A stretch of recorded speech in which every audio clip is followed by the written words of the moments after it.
Morning student. आज हम BA part first के सेकंड पेपर के फर्स्ट यूनिट पर थोड़ी चर्चा करेंगे। गत दिनों में अपन ने जो क्लास में चर्चा की थी उसी को आगे बढ़ाते हैं। तो फर्स्ट यूनिट में अपना टॉपिक है मनु।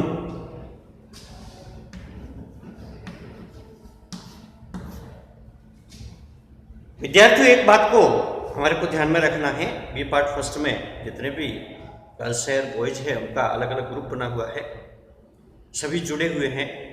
और कल और परसों प्रयास करके फैकल्टी ने सारे बच्चों को जोड़ दिया है।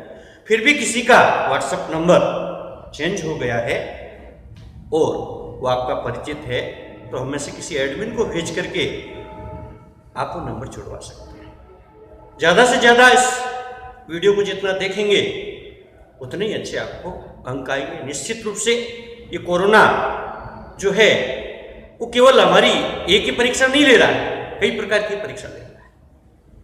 इसलिए थोड़ा दृढ़ मनोबल बनाते हुए, अपने स्वास्थ्य का ध्यान रखते हुए हमारे को मनु के बारे में चर्चा करें। देखिए, वैसे मनुस्मृति के अनुसार जिसके रचयिता मनु हैं, वो मनु कहता है कि प्राचीन कालखंड में किस प्रकार जो जल प्लावन हुआ था, उस जल प्लावन के पात में केवल एक अकेला व्यक्ति बचता है, मनु। वैसे 14 प्रकार की मनु है, उसमें एक मनु ये है कि जो अकेला मनु बचता है वो किस प्रकार उन व्यवस्थाओं को चलाता है या संतति की रचना मनु किस प्रकार करता है, उसका उल्लेख मनुस्मृति में मिलता है। जब मनु शिला खंड पर अपने को अकेला पाता है तब वह भगवान से प्रार्थना करता है कि मैं सृष्टि को अकेला कैसे चलाऊंगा। तब ऐसा कहा जाता है भगवान ब्रह्मा खुद प्रकट होकर के इला नामक स्त्री और मनु दोनों सृष्टि की रचना करते हैं। हम जितने भी मनुष्य हैं वो उसी मनु की संतान है। इसी प्रकार कुछ मतों में या जैसे ऐसा कहा जाता है प्राचीन कालखंड में एक दादा आदम बचे थे, उस आदमी की जो संतान है वो आदम की संतान आदमी कहलाया। यानी कि बात चाहे किसी प्रकार से आप घुमा के कह दो, लेकिन निश्चित रूप से प्राचीन कालखंड में जो व्यवस्था है वो किसी एक व्यक्ति विशेष ने इस प्रकार चलाई है। ऐसा उल्लेख हमारे प्राचीन शास्त्रों में मिलता है। वो चाहे किसी प्रकार का मत हो, चाहे किसी प्रकार का धर्म हो, मतांतर हो, नाम भिन्न हो सकता है। तो उसमें मनुस्मृति में उल्लेख मिलता है कि चारों ओर जंगल राज की स्थिति थी। उस जंगल राज की स्थिति में कोई भी व्यक्ति सुरक्षित नहीं था। उस कालखंड में किस प्रकार जो सृष्टि है वो चली है, उसको लेकर के स्पष्ट रूप से इसका उल्लेख मिलता है। उन्होंने स्पष्ट रूप से इस बात पर बल दिया है कि प्राचीन कालखंड में कोई भी व्यक्ति सुरक्षित नहीं था, जंगल राज था। उस जंगल राज के कालखंड में सब लोग एकत्र होते हैं और योग्यतम ही विजयी होगा। सर्वाइवल ऑफ द फिटेस्ट की जो बात थी, उस योग्यतम ही विजयी होगा। इसमें छोटी मछली सदैव बड़ी मछली का ग्रास बन रही थी। तब एकत्र होकर के अपने आप को सुरक्षित करने के लिए भगवान के पास में जाता है और कहते हैं कि हमारे को एक ऐसा राजा चाहिए या राज्य चाहिए जो हमारे को सुरक्षा दे सके, रक्षा नहीं, सुरक्षा दे सके। तब ऐसा माना जाता है जल, पृथ्वी अग्नि, वायु, अरुण, वरुण, कुबेर, यम, इस प्रकार के जो 7 हमारे देव हैं, उनके देवांशों को लेकर के एक देवता को भेजा और उस देवता ने, भगवान ने एक शर्त रखी, ये देवता आपकी सुरक्षा करेगा, इसके बदले आपको कुछ कर देना पड़ेगा, टैक्स देना पड़ेगा। वर्तमान में क्या है, हम लोग टैक्स भरते हैं, उस टैक्स से राज्य की व्यवस्था चलती है। ठीक उसी प्रकार राज्य की उत्पत्ति, मनुस्मृति के अनुसार राज्य की उत्पत्ति किस प्रकार हुई है, उसको लेकर के यह मत प्रचलन में आया और उसमें कहा गया देवीय उत्पत्ति, देवीय उत्पत्ति का सिद्धांत। मनु क्या कहता है, देवीय उत्पत्ति। ये आपको थोड़ा स्पष्ट और दिखेगा। मनु राज्य को लेकर के देवीय उत्पत्ति का सिद्धांत देता है और कहा जिस प्रकार हम देवता की जो देवाज्ञा होता है, उस देव आज्ञा का हम उल्लंघन नहीं करते हैं, ठीक उसी प्रकार राज्य का या राजा का दिया हुआ निर्देश हमें मानना पड़ेगा। तो राज्य की उत्पत्ति को लेकर के मनुस्मृति में एक बात स्पष्ट रूप से उल्लेखित मिलती है कि हम राज्य को कर देंगे, उसके बदले में जो राजा है वो हमारी सुरक्षा करेगा। तो राजा जो सुरक्षा के लिए कर्मचारी रखेगा, प्रशासन को चलाने के लिए जो कर्मचारी रखेगा, प्रजा रंजनकारी, प्रजा के कल्याणकारी, जिसको जन कल्याणकारी हम बोलते हैं, और प्रजा रक्षणकारी जो कार्य करेगा, उसके लिए निश्चित रूप से क्या करना पड़ेगा, उसके लिए हमें राजा को टैक्स देना पड़ेगा और राजा की प्रत्येक आज्ञा को हमें मानना पड़ेगा। मनुस्मृति के अंतर्गत मनु स्पष्ट रूप से लिखता है कि राजा है वो चाहे बालक ही क्यों न हो, आपको उसकी प्रत्येक आज्ञा को मानना पड़ेगा। मनु इससे आगे बढ़कर के भी कहता है, राजा की आज्ञा देवाज्ञा होती है। हम समझ लो सामान्य अग्नि को छूते हैं तो केवल जो छूता है वही जलता है, लेकिन राज आज्ञा जो होती है उसका उल्लंघन करता है तो पूरा कुटुंब और कुनबा जिसको कहते हैं वो जल करके नष्ट हो जाता है। तो इस प्रकार से मनुस्मृति के अंतर्गत जो बातें लिखता है उसमें स्पष्ट रूप से एक बात को यह मानता ही है कि राजा की आज्ञा को हमें मानना पड़ेगा, क्योंकि राजा कभी गलत नहीं हो सकता। वो देवताओं का अंश है, वो केवल राजा नहीं है। मनुस्मृति में मनु उसके लिए राज ऋषि शब्द उपयोग में लेता है। वो कहता है कि राजा में सूर्य के अंश है, तो वो सूर्य की भांति ओजस्वीवान है। जिस प्रकार सूर्य प्रकाशवान होकर के समस्त जगत को प्रकाशित करता है, ठीक उसी प्रकार राजा अपने राज्य की कार्यों के माध्यम से सबको ऊर्जा पहुंचाएगा। चंद्रमा की भांति शीतलता है उसमें। तो मनुस्मृति के अंतर्गत राज्य की उत्पत्ति देवी उत्पत्ति के सिद्धांत के माध्यम से मानते हुए कहता है कि राज की आज्ञा को हमें मानना पड़ेगा, क्योंकि उस कालखंड की जो परिस्थितियां बनी हुई थी, उस जंगल राज की जो व्यवस्था थी जिसमें कोई सुरक्षित नहीं था,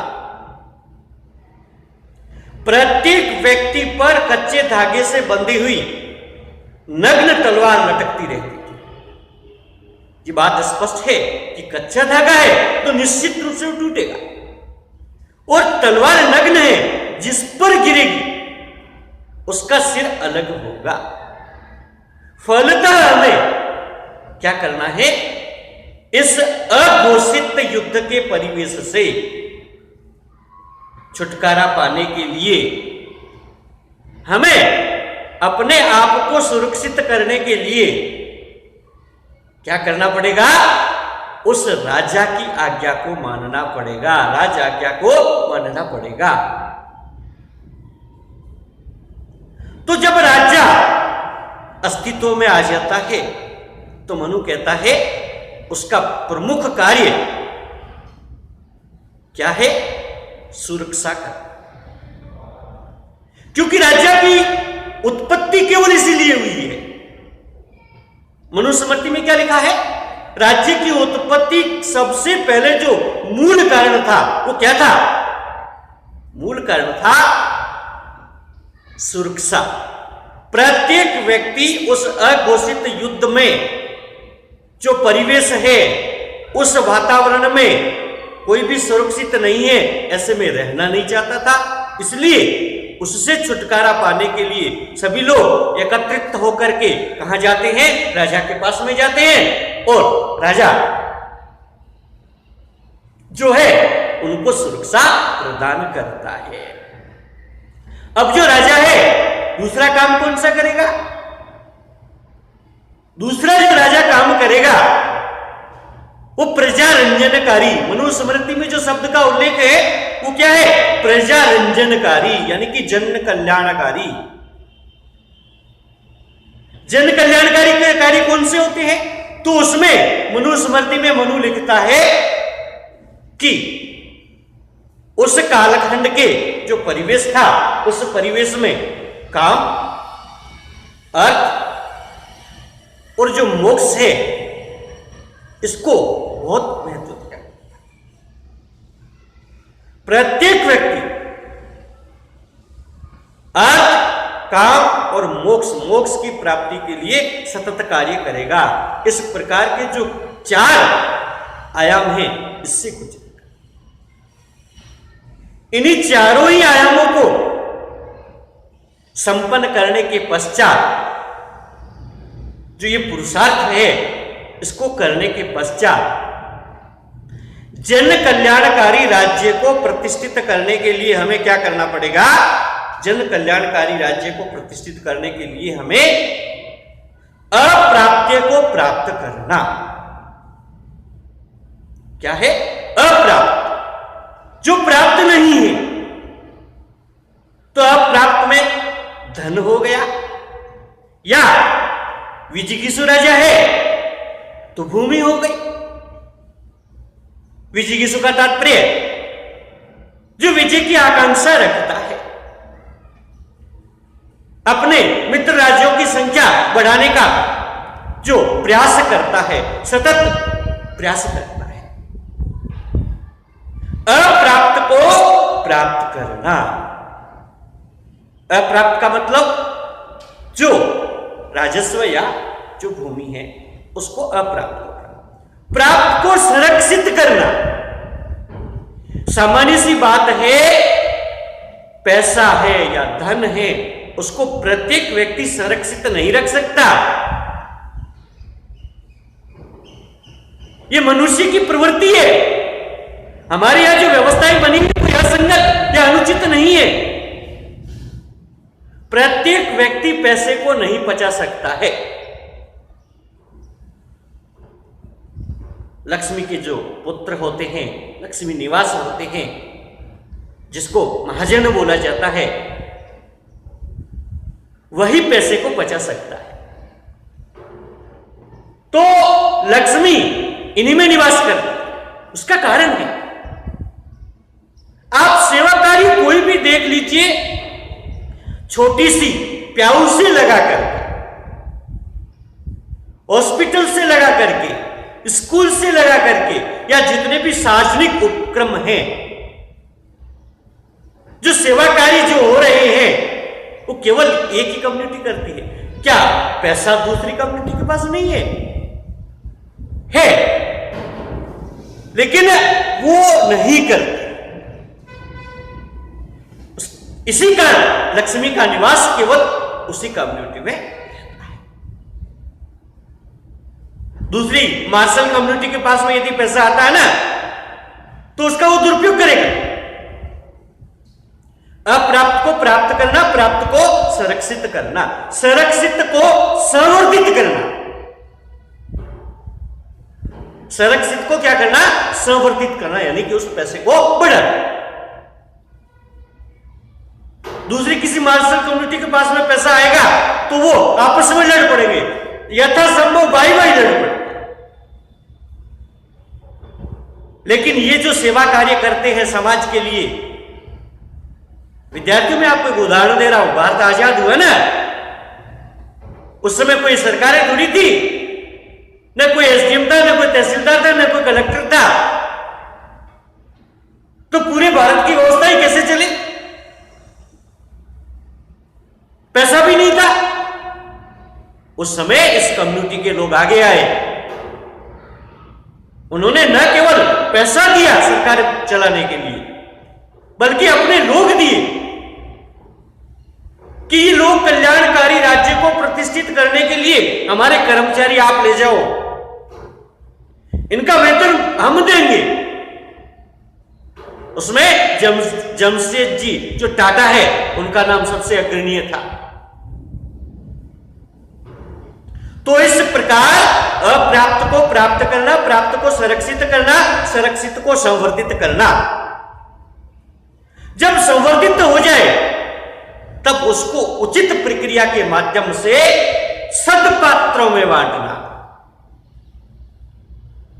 ये प्रजा रंजनकारी या जन कल्याणकारी राज्य की विशेषता है।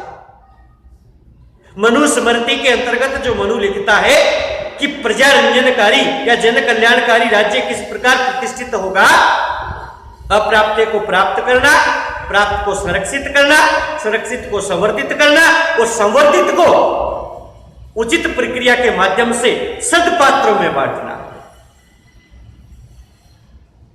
आज जैसे जितनी भी कल्याणकारी सरकार की योजनाएं चलती है उसमें ऐसा प्रयास नहीं होता है क्या?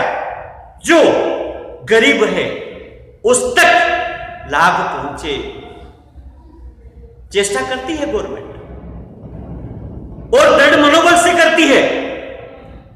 हाँ, ये बात भिन्न है कि जो भ्रष्ट तंत्र है उसकी वजह से उचित तक पैसा कम पहुंच रहा था, अब थोड़ा सा सुधार हुआ है।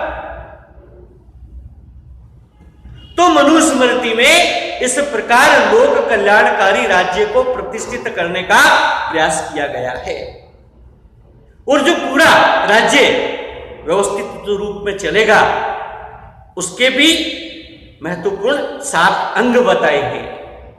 उन्हीं अंगों से मिलकर के राज्य बनता है, उसको बोला है सप्तांग सिद्धांत।